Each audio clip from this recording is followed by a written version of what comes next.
In the heart of a constantly changing world, where innovation defined progress and complacency led to extinction, a question loomed large in the mind of every leader, every manager, and every ambitious thinker. Could organizations and people truly learn fast enough to survive? Edward D. Hess had spent his life diving into the depths of this very question, peeling back the layers of business success to reveal one immutable truth: those who learn fastest win. It wasn't about having all the answers. It was about having the ability to find them, to unlearn what was outdated, and to adapt to what lay ahead. In this relentless pursuit of excellence, learning wasn't just an advantage, it was a necessity for survival. Through decades of research, teaching, and collaboration with top minds, Hess had uncovered the secret framework that underpinned every resilient and forward-moving organization, a culture designed not for perfection, but for continuous learning. And not just any learning, but learning that required humility, openness, and a safe space to fail, question, and grow. At the center of this philosophy was the idea that human beings are not naturally great learners. Our brains are wired for efficiency, not accuracy. We resist change, cling to certainty, and default to ego-protecting behaviors. Yet, with the right systems and leadership, those very tendencies could be reshaped. It started with an understanding of the brain itself. Cognitive science revealed that humans process information using two systems. The first was fast, automatic, and emotional, great for quick decisions but riddled with biases. The second was slower, more deliberate, and capable of deep analysis. Learning, Hess emphasized, happened in the second system, but activating that system required effort and intention. It meant being aware of the invisible cognitive traps we all fell into: confirmation bias, overconfidence, and the urge to defend our beliefs instead of exploring others. To truly learn, one had to override instinct with discipline. For organizations, this meant rethinking everything from how they recruited and trained employees to how they handled mistakes. High-performance learning organizations didn't punish failure, they dissected it. They asked questions like, what did we assume? Where did we go wrong? What can we do better? In one study, Hess observed how elite organizations like Bridgewater Associates and Intuit treated learning as a strategic imperative. At Bridgewater, Ray Dalio had created a culture of radical transparency and relentless questioning. Every meeting was recorded, every idea challenged. No one, including Dalio himself, was above scrutiny. This wasn't easy. Most people found it uncomfortable. But that discomfort was a sign of growth. As Hess noted, if you were never wrong, you weren't learning anything new. You were simply repeating what you already knew. Psychological safety was the cornerstone of this environment. Without it, people would hide their mistakes, mask their ignorance, and shy away from risk. But when leaders modeled vulnerability, when they admitted what they didn't know and asked others for input, they created a culture of shared curiosity. Hess introduced the concept of the learning mindset. This mindset wasn't about being smart. It was about being curious, humble, and open to feedback. It required moving from a knowing orientation to a learning orientation, from seeking to be right to seeking to understand. He emphasized that learning organizations must intentionally design systems to promote such mindsets. Feedback mechanisms, debriefs, after-action reviews, and cross-functional collaboration were essential tools in this process. But more than tools, they were signals. Proof that learning was valued, not just as a slogan, but in practice. In one example, Hess described a company that rewarded managers not just for hitting targets, but for developing talent, for improving processes, and for experimenting with new ideas. They treated every project as a hypothesis to be tested, not a plan to be defended. Such environments unleashed energy. They made people feel alive, engaged, and committed to something bigger than themselves. Learning became not just a task, but a source of meaning. But the transformation wasn't limited to the workplace. Individuals could apply these principles in their own lives. By journaling their thoughts, reviewing decisions, seeking diverse perspectives, and challenging their assumptions, they could accelerate their own development. This required courage. The courage to admit ignorance. The courage to be wrong. The courage to face uncomfortable truths. But with that courage came growth. One of Hess's most powerful insights came from his exploration of high-reliability organizations, aircraft carriers, nuclear power plants, and hospitals, where the cost of error was immense. In these environments, learning was not optional. It was embedded into the very fabric of daily operations. They used checklists, simulations, briefings, and debriefings to create a rhythm of learning. Every action was followed by reflection. Every result, good or bad, was analyzed. Leaders didn't bark orders. They asked questions. They created space for others to speak up. They modeled the very behaviors they expected. This idea, that leaders are learners first, was central to Hess's philosophy. Leadership was no longer about command and control. It was about enabling, listening, and facilitating growth in others. In one memorable case, Hess described a CEO who began every meeting by asking, "What did we learn this week?" Not, "What did we achieve?" but "What did we learn?" That simple shift signaled what mattered. In another case, a manufacturing company reduced defects not by increasing inspections, but by increasing learning.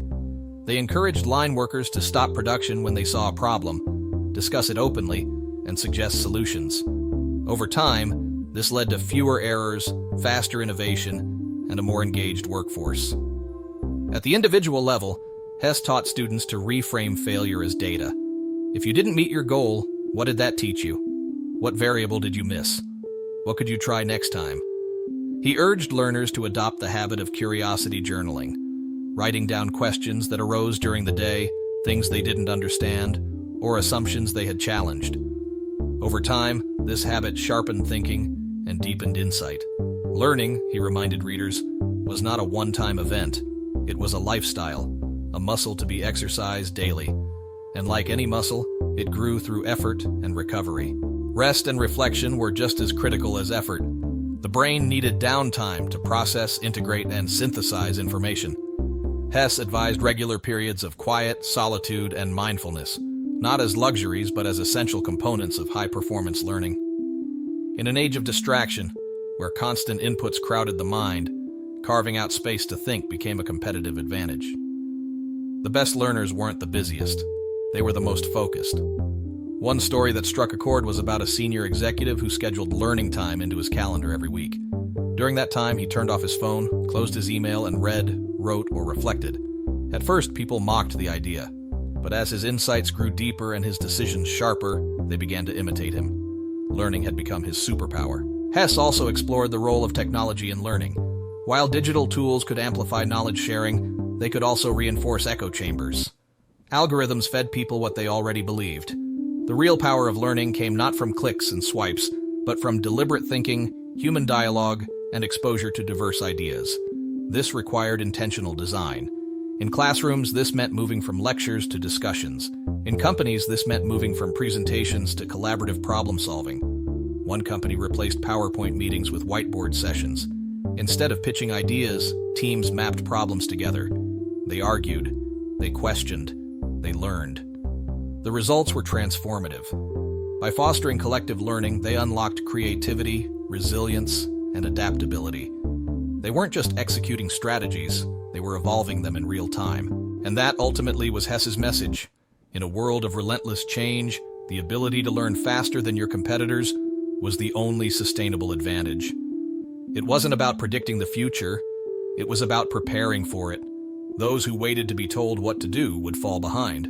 Those who asked, explored, failed, and tried again would thrive. To learn or die, that was the choice. The journey of transformation in any organization didn't begin with strategy, structure, or systems. It began with mindset. Edward D. Hess emphasized this again and again. Without the right mindset, even the best designed processes would fail. And this mindset wasn't just for executives. It had to permeate every layer of the organization. This learning mindset wasn't merely about being open to feedback. It was about welcoming it, seeking it, and building mechanisms that made it unavoidable. In companies that truly embodied this culture, employees didn't wait for annual reviews. Feedback happened in real time, continuously and constructively. In one such firm, teams began each day with short huddles, not to assign tasks, but to reflect on yesterday. What worked, what didn't, what could be improved. The focus wasn't on blame, but on improvement. Every failure was treated as a gift, an opportunity to learn something that hadn't been visible before. This daily discipline shaped the way people thought. Instead of fearing mistakes, they became curious about them. Instead of hiding uncertainty, they exposed it. And slowly, the walls of ego began to fall. In environments like these, vulnerability became a strength. Employees felt safe enough to say, "I don't know," and leaders responded with encouragement rather than disappointment. It was here that Hess pointed out a powerful principle. You can't learn if you think you already know. Leaders had to model this mindset. If a leader walked into a room pretending to have all the answers, the room would go silent. But if that same leader entered with questions, real, thoughtful questions, the room would come alive with insight and engagement. One executive Hess interviewed shared how he transformed his leadership style by embracing what he called the learner's posture. Instead of giving directives, he framed challenges and invited discussion. The result was not only better ideas, but greater buy-in and accountability from his team. That posture took discipline. It was tempting to revert to authority and expertise. But true leadership, in the learning organization, was about humility. It was about being confident enough to say, "Let's figure this out together." Hess also underscored the role of emotional intelligence in learning, the ability to regulate one's emotions, to listen empathetically, and to respond rather than react. These were not soft skills, they were critical learning enablers. In a high-learning culture, disagreements were not threats, they were gifts. Diverse perspectives sharpened thinking, debate refined ideas. But this only worked if people felt respected. That's why psychological safety, creating an atmosphere where people could speak without fear, was non-negotiable. Companies that understood this didn't just hire for skills, they hired for humility and coachability. One high-performing company added a new line to its job descriptions: must be able to learn, unlearn, and relearn quickly. They weren't just looking for experts, they were looking for learners. To support this culture, Hess described the need for structured learning loops, cycles of planning, doing, reflecting, and improving. These loops created momentum. They made learning visible and tangible. For example, in a call center, one team began using daily dashboards not just to track performance, but to analyze what affected it. Every dip in metrics triggered an inquiry. Was it due to a change in customer behavior, a new process, a training gap? Instead of reacting with punishment, the team responded with curiosity. Over time, their metrics improved, not just because they worked harder, but because they learned faster. Hess observed that high-learning organizations viewed every role, from intern to executive, as a learning role. Everyone was responsible for both their own growth and the growth of those around them. Mentorship wasn't a side activity, it was baked into the culture. One of the most fascinating ideas Hess shared was that of learning leaders. These were individuals who led not through charisma or authority, but through their ability to ask powerful questions, synthesize diverse inputs, and foster dialogue. They were the ones who read widely, reflected deeply, and remained open to change. They weren't afraid to hire people smarter than themselves. In fact, they sought them out. They believed that intelligence was a team sport. In one case study, a senior executive implemented what she called the Friday Learnings Report. Every team member was asked to submit a brief note by the end of the week answering 3 questions. What did I learn? What challenged my thinking? What will I do differently? At first, people found it burdensome. But as the weeks went by, it became a ritual of growth. Patterns emerged. Blind spots surfaced. Collaboration deepened. Learning in this environment wasn't just reactive, it was proactive. People weren't waiting for crises to improve. They were continuously scanning for ways to refine their work. Hess also talked about how data could either enhance or hinder learning. When used thoughtfully, data helped teams test hypotheses and measure impact. But when weaponized, used to punish or control, it shut down exploration. One company made a bold move. They removed individual sales quotas and replaced them with team-based learning goals. Sales didn't decline, they improved. Freed from the fear of missing targets, employees began sharing strategies, helping each other, and focusing on long-term value. The underlying message was clear. When people feel safe, supported, and curious, they don't need to be micromanaged. They want to excel. Hess didn't shy away from acknowledging how difficult this transformation could be. Learning cultures required unlearning deeply ingrained habits, especially in organizations used to hierarchy, certainty, and control. Resistance was natural. People had to let go of ego, reframe their identities, and trust a new way of working. But for those who made the leap, the rewards were immense. Organizations became more agile. Teams became more engaged. Innovation accelerated. And perhaps most importantly, people found greater meaning in their work. The idea that work could be a place of continuous growth was powerful. It shifted the employee-employer relationship from transactional to transformational. People weren't just working for a paycheck, they were working for purpose, mastery, and contribution. In this vision of the future, every organization was a learning laboratory. Every meeting, every project, every setback was a chance to grow, and every person, regardless of title, was both a teacher and a student. The book reminded readers that none of this happened by accident. It had to be designed, led, and sustained. Leaders had to build rituals that reinforced learning. They had to model vulnerability.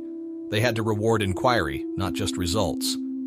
In a memorable example, a manufacturing company launched Failure Fridays, a weekly meeting where teams shared something that had gone wrong and what they learned. What started as awkward eventually became the most attended meeting of the week. People laughed, they reflected, they celebrated growth. Over time, this ritual transformed the company's DNA. It became okay to say, "I messed up." More than okay, it became expected. Because if you weren't failing sometimes, you weren't pushing the edge. You weren't learning. And as Hess had shown throughout his work, to stop learning was to start dying. That idea, so stark, so clear, became a mantra for those committed to transformation. It wasn't about perfection. It wasn't about always being right. It was about staying in motion, staying curious, staying alive to what was possible. Learn or die. That choice wasn't just for companies, it was for each of us. In our careers, in our relationships, in our daily routines, we had the opportunity to grow or to calcify, and in that choice lay the future. As the pace of technological disruption intensified, the pressure to adapt and evolve became not only a strategic priority, but a human necessity. Edward D. Hess pointed out that machines were becoming smarter, faster, and cheaper. Artificial intelligence was no longer a futuristic idea. It was a current reality transforming how decisions were made, how operations were run, and how value was created. In such a world, the human edge would lie in areas machines couldn't replicate: critical thinking, emotional intelligence, imagination, and ethical reasoning. And these traits, Hess argued, were products of deliberate learning, not innate gifts. The key was not competing with machines, but learning to work alongside them. Companies that embraced this shift began retooling their cultures. They trained their people not just in technical skills, but in thinking skills. How to ask better questions, how to navigate ambiguity, and how to learn from failure. These were the skills that would remain relevant regardless of technological change. Hess introduced the concept of adaptive learning organizations. These were organizations designed to evolve continuously, not just in response to change, but in anticipation of it. They viewed disruption not as a threat, but as a signal, a prompt to examine, question, and reimagine their assumptions. One such company was a global logistics firm that had once relied heavily on manual processes. As automation crept into every corner of their operations, leaders didn't panic. Instead, they brought in experts, not just engineers, but behavioral scientists and learning designers. Together, they mapped out a strategy not just for automation, but for human reinvention. Employees were offered not just training, but learning journeys.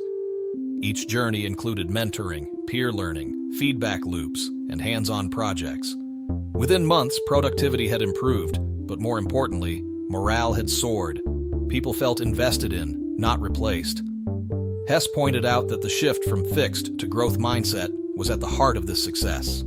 A fixed mindset believed that intelligence and ability were static. A growth mindset believed they could be developed. This simple belief changed everything, from how people responded to feedback to how they set goals. He cited research showing that growth mindset cultures produced higher engagement, greater innovation, and stronger collaboration. People in these cultures didn't fear looking foolish. They knew that every expert had once been a beginner.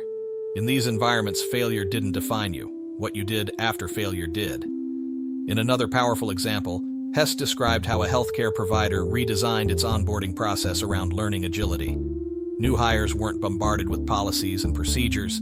Instead, they were immersed in simulations, role plays, and reflection sessions. They learned by doing, discussing, and debriefing. The impact was immediate. Patient satisfaction scores improved. Team collaboration deepened. Turnover decreased. It wasn't magic, it was mindset, method, and intention. One of the most profound ideas Hess explored was learning as a team sport. While individual growth was essential, collective learning was where transformation truly scaled. Teams that learned together adapted faster, solved harder problems, and executed better. To foster this, some organizations implemented real-time learning boards in every department. These boards displayed current challenges, recent failures, new experiments, and insights gained. Anyone could add a note, raise a question, or offer an idea. The walls of learning became visual, accessible, and alive. These boards created a culture of transparency. There were no secrets, no silos, just a shared commitment to grow. In some cases, teams began using what Hess called thinking routines, structured ways to explore issues from multiple perspectives. One popular routine was, what, so what, now what?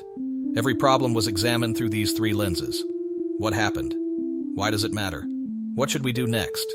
These routines didn't slow things down, they made them smarter. Decisions were more thoughtful, solutions more innovative. Over time, these behaviors became habits, and those habits became culture. But building such a culture wasn't easy. Hess acknowledged the emotional labor it demanded. Learning required vulnerability, and vulnerability required trust. Leaders had to go first. They had to share their failures, admit their blind spots, and ask for help. In one moving story, a senior executive addressed her entire team after a failed product launch. Instead of assigning blame, she shared what she had learned, where she had gone wrong, and what questions she still carried. Her openness transformed the room. What had begun as a post-mortem turned into a learning dialogue. From that day forward, her team operated differently. Meetings became more honest. Assumptions were tested. Risks were surfaced earlier. All because one leader chose to learn out loud. Hess emphasized that rituals played a vital role in sustaining learning. Rituals created rhythm, predictability, and shared meaning. They turned abstract values into daily behaviors. One organization he studied began every week with Mindset Monday, where teams reflected on the previous week's lessons and set one learning goal for the week ahead. It wasn't a performance review. It was a mindset calibration. Another team closed every Friday with a win, learn, change meeting. Each person shared one win, one thing they learned, and one thing they would do differently next time. Over time, these simple practices rewired how people thought about success. Success was no longer defined by perfection. It was defined by progress. In some companies, the HR department rebranded itself as the Learning and Growth Office. Their role wasn't just to manage people, it was to develop them. They partnered with department heads to embed learning into every touch point, from recruitment to performance reviews to exit interviews. Hess was clear. Learning was not the responsibility of a department. It was the responsibility of the whole system. Everyone had to play a role. Technology, too, had a role to play. Learning platforms, collaborative tools, and AI-driven insights could accelerate feedback and personalize development. But Hess warned against using technology as a crutch. Technology should amplify learning, not replace the human processes of inquiry, reflection, and dialogue. He encouraged leaders to treat their organizations like learning ecosystems, dynamic, interconnected, and constantly evolving. In such systems, diversity wasn't just a value, it was an advantage. Diverse teams brought diverse perspectives, which led to better questions, richer debates, and more robust solutions. But diversity without inclusion led to silence. So, inclusion became a learning imperative. People needed to feel seen, heard, and valued to share their ideas freely. Leaders had to cultivate listening skills, deep, generous, curious listening. Not listening to respond, but listening to understand. In an example from a fast-growing tech startup, the CEO began a monthly ritual called listening circles. In these circles, employees sat in a circle, without hierarchy, and each person had a few minutes to speak on a prompt. What's helping your learning? What's hindering it? There were no crosstalks, no debates, just presence. The insights that emerged reshaped company policies, training programs, and leadership behaviors. By the end of his research, Hess had distilled the journey into 3 phases: awareness, intention, and action.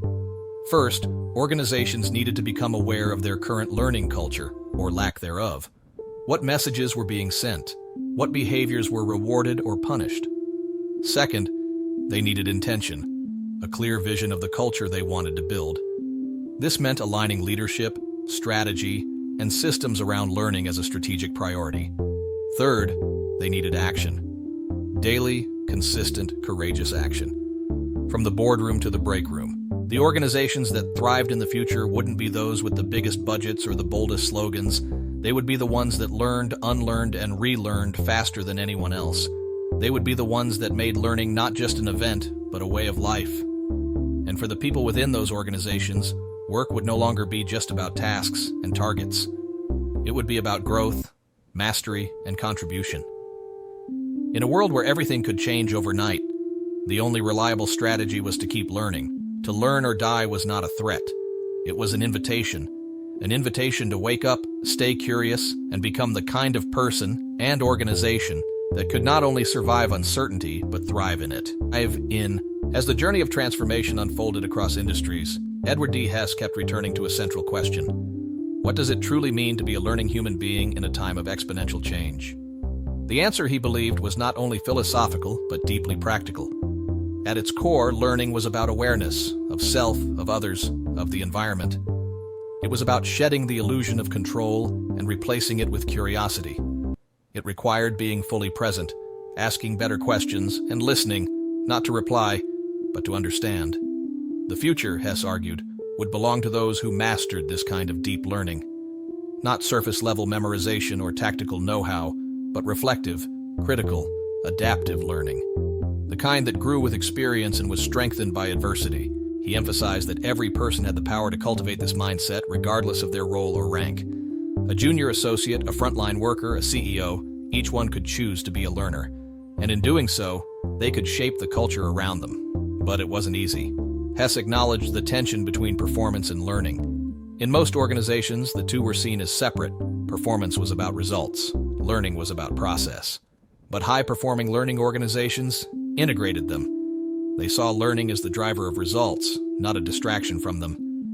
In one story, Hess described a financial firm that built learning velocity into their quarterly reviews.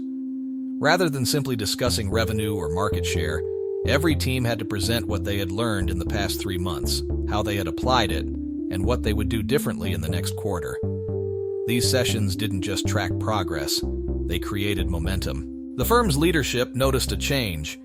Teams that used to compete with one another began sharing insights. Senior managers began admitting what they didn't know, and the culture slowly shifted from proving to improving. That shift was crucial. In environments obsessed with being right, innovation withered. In environments obsessed with learning, it thrived. Hess revisited the idea of safe-to-fail environments, those rare spaces where people could speak truth, make mistakes, and challenge norms without fear of retribution. He highlighted how these environments weren't built overnight. They were nurtured over time, through trust, consistency, and leadership vulnerability. Leaders had to be the first to step into that vulnerability. One CEO began each quarterly town hall by sharing his personal learning journey, what he was reading, what feedback had surprised him, and what new skill he was trying to develop. His authenticity set the tone for everyone else. In another organization, a manager began her meetings with a simple question: who made a mistake this week and learned something valuable from it? What started as nervous laughter turned into a rich conversation. Stories poured out, insights flowed, and trust deepened. These leaders weren't just managing people, they were modeling learning. Hess explained that the ultimate measure of a learning culture wasn't how much knowledge it stored, but how quickly it could turn experience into insight. Reflection became the accelerator. He encouraged individuals and teams to embed reflection into their rhythm, whether it was a 10-minute journal at the end of the day, a walking meeting, or a weekly group debrief. The format didn't matter. What mattered was the pause. The moment to step back, zoom out, and ask, what just happened? What does it mean? What's the next step? This habit, he believed, was the hinge between experience and wisdom. Even in high-pressure industries, reflection was possible. In fact, it was essential. Hess described how a hospital emergency department, dealing with life-and-death situations daily, created micro-reflection moments. After each shift, doctors and nurses had 5 minutes to jot down one thing they did well, one thing they would change, and one thing they wanted to explore further. Over time, this practice led to new protocols, faster responses, and fewer errors. Learning had become embedded not in grand strategies but in tiny, daily decisions. This was one of Hess's greatest insights. The small things mattered most. a 10-minute conversation, a handwritten thank you, a courageous question. These small acts could tip the balance from stagnation to growth. He shared stories of managers who used post-it notes to invite feedback, who set aside 1 hour a week to mentor someone outside their team, who publicly celebrated not just successes but attempts, efforts that didn't work out but showed initiative. In these cultures, people didn't wait for permission to grow. They made growth their mission, and with that, the entire organization began to move differently. It became lighter, more responsive, more alive. Problems weren't feared, they were pursued. Change wasn't resisted, it was welcomed. That adaptability was no longer a competitive edge, it was survival. Hess also urged readers to reframe their understanding of expertise.